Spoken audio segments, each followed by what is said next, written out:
So Dragon Ball has ended, King Pix was defeated, now Dragon Ball Z is beginning. Right?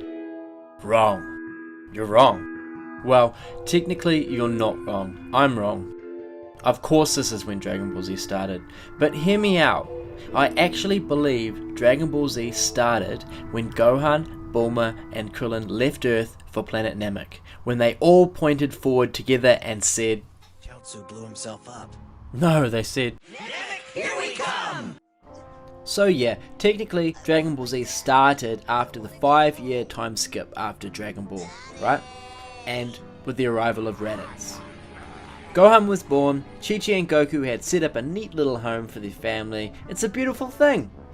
At the end of original Dragon Ball, Goku basically became the strongest in the world. And little did we know, the biggest adventure was right around the corner. And that was Dragon Ball Z. But if you just hear me out, I want to make a point. I want to make a point about aesthetics. I want to make a point about Akira Toriyama and his style of writing and its development. Akira Toriyama had set such a strong foundation with the original Dragon Ball series that it flowed naturally straight into Dragon Ball Z, and straight into the newest villain Raditz, who was a catalyst for Goku's origin story. I can still remember the day that we first sent you to this planet as an infant. We had high hopes for you then, Kakarot.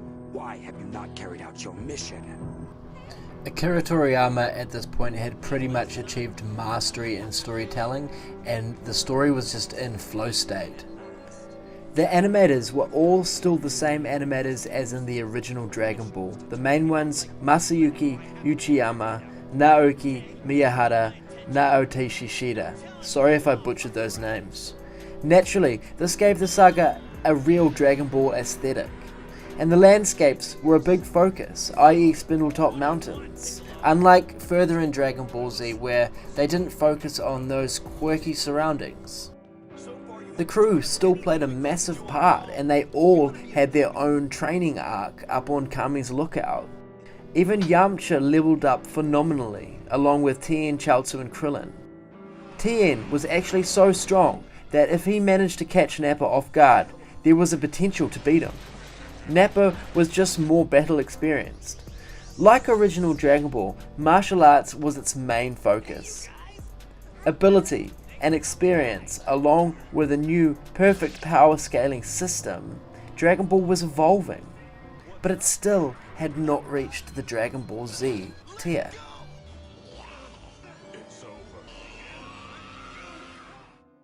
There was still the amazing filler scenes from Dragon Ball with Bulma, Oolong, and Master Roshi, and Baba, etc. It was highly involved and entertaining. Not just to include them for the sake of it, but to actually bind the story. They were important. All the way to Buu Saga, they slowly died off. Until Tien literally got one scene where he had no effect on Buu. So, Gohan. Gohan was shown instantly to be more powerful than Goku, straight off the bat. And according to the manga, the hybrid between a Saiyan and an Earthling birthed a more powerful being. So that was the foundation to what I think was meant to be Gohan's prioritization over Goku in the story of Dragon Ball Z.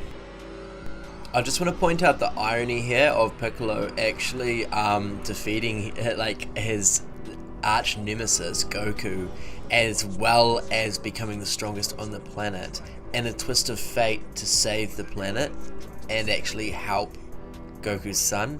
I mean, that's just unreal storytelling, Akira. So, it was Gohan's turn to take the title, the perfect combination of Saiyan and Earthling, kindness and strength to save the world. There was a huge focus on emotional involvement, and this was envisioned and capitalized on by Takao Koyama and his involvement with the storytelling. Gohan quickly ran through a typical Dragon Ball story and Piccolo's envisioned training arc. He did what Goku did and mastered survival in the wilderness. Honestly, there was the potential for a whole saga around this. The amount of fun that was going on was just so intense. Akira had to itemize and carefully pick what would happen in the story to progress it quick enough to keep up with himself. It was Dragon Ball. It was just Dragon Ball in the future. And then Vegeta comes along and reveals like a whole sadistic side. And that's where things started to slowly change. The story of the Saiyans took the reins. The entire Z Squad was wiped out apart from Krillin. And Dragon Ball itself was being defeated by the Saiyans. She was getting real. But it was still Dragon Ball. I mean, even Yajirobe had a small tale to tell. Pun intended. So Yajirobe got a beating for this. Gohan got a beating, everyone got a beating, they all got bashed. Honestly, this was one of the greatest fights in anime. It was so good. But all good things must come to an end, and Vegeta lost, man. Like, what? Who's I don't even know. Like, are you arguing with Vegeta lost? I mean, he was pretty much ganged up on by like 5 people. He just got like a gang bash straight. But like, he lost anyway, and Goku let him go, and like, no one wanted to let him go, and everyone was like, what the hell, Goku, you're an adrenaline junkie. Because they hit it in the dub. Oh, my bad, they hit it in the the dub, because like, Goku just wanted to fight Vegeta. He didn't let him go out of all bloody la. He just wanted to scrap him out again, like, straight. He just wanted to fight him, like, and everyone's like, damn, Goku, but you're so cool, so okay, we let him go, and they let him go, and like, it was the best decision Akira ever made. So there's a few key factors in the transition between Dragon Ball and Dragon Ball Z, and that's Goku's training on King Kai's planet. Goku basically achieved planetary strength during this training. The encounter of the Saiyans and all the information behind the Saiyans. Gohan's training with Piccolo and his development with Piccolo and his encounter with the Saiyans, and the loss of the original Z fighters. They kind of took a sideline, you know, and everything started to focus on outer space. So obviously they kept the characters that the fans liked around, so they grabbed all the characters that the fans really liked at that point and they threw them into outer space. Gohan was in space, Vegeta was in space, a new huge villain was in space. Obviously Goku's going to be in space soon. And the story had changed into Dragon Ball Z, you know, right there, in my opinion. We all know the story was meant to end with Goku defeating Frieza. But then a new chapter began, and there was no turning back at that point, you know. Super Saiyans had taken over, and things were only just beginning.